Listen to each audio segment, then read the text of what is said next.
उत्तर प्रदेश के बड़े नेता और कुंडा से जनता पार्टी लोकतांत्रिक के विधायक रघुराज प्रताप सिंह उर्फ राजा भैया ने बाबा बागेश्वर धीरेन्द्र कृष्ण शास्त्री के समक्ष सिर नवाया। राजा भैया अपने बच्चों के साथ मध्य प्रदेश के छतरपुर स्थित बागेश्वर धाम पहुंचे। वहां उन्होंने बालाजी के दर्शन किए, उनकी पूजा अर्चना की।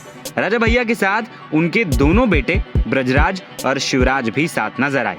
इस मुलाकात के दौरान राजा भैया ने हनुमान जी के दर्शन के बाद बागेश्वर धाम की महिमा की जानकारी ली। आचार्य धीरेन्द्र कृष्ण शास्त्री के साथ उन्होंने धार्मिक और राजनीतिक चर्चा भी की। इस दौरान दोनों की एक फोटो भी सामने आई, जिसमें धीरेन्द्र कृष्ण शास्त्री एक कुर्सी पर बैठे हैं तो वहीं जमीन पर बैठे राजा भैया हाथ जोड़े हुए हैं। राजा भैया के बागेश्वर धाम जाने को लेकर अब प्रतापगढ़ में भी चर्चाओं का दौर शुरू हो गया है। दरअसल राजा भैया के निजी जीवन में इन दिनों हलचल बढ़ी है। पत्नी भानवी सिंह के साथ उनका अलगाव होता दिख रहा है। दोनों के बीच तलाक का केस चल रहा है। इस बीच राजा भैया अपने बेटों के साथ बागेश्वर धाम पहुंचे तो कई तरीके की चर्चाएं शुरू हुई। इसको लेकर खूब बातें हो रही हैं। वहीं उनकी राजनीतिक दिशा को लेकर भी लोगों के मन में कई सवाल हैं। बागेश्वर धाम में हाजिरी लगाने वाले नेता से लेकर अभिनेता तक होते हैं। इसी बीच रविवार को जब राजा भैया पहुंचे, इसकी फोटो सोशल मीडिया पर खूब वायरल हुई। सबसे पहले उन्होंने दोनों बेटों के साथ बालाजी के दर्शन किए और प्रसाद चढ़ाया। मंदिर के कर्मचारियों से उन्होंने बागेश्वर धाम की महिमा के बारे में जानकारी ली। बागेश्वर धाम मंदिर के परिसर में राजा भैया ने काफी समय बिताया और परिसर में टहलकर उसके बारे में जाना भी।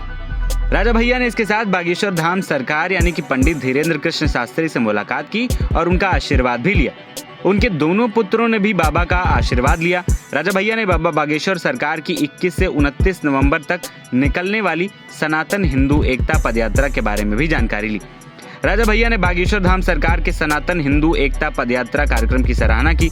इस दौरान दोनों के बीच करीब 30 मिनट तक अलग अलग मुद्दों पर चर्चा हुई, जिसमें धार्मिक और राजनीतिक दोनों चर्चाएं शामिल हैं। राजा भैया ने धीरेन्द्र कृष्ण शास्त्री को अपने घर आने का इस दौरान न्योता भी दिया।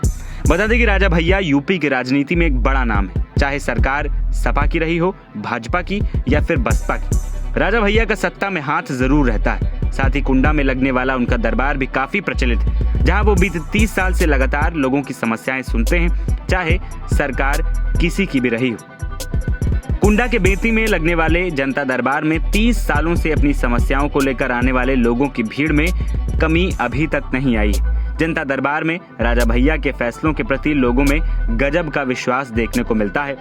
वहीं राजा भैया अगर कुंडा में हैं तो उनका दरबार हर रोज लगता है। ऐसे में अब राजा भैया के बागेश्वर धाम दरबार जाने की चर्चाएं खूब हो रही हैं। NBT ऑनलाइन की रिपोर्ट।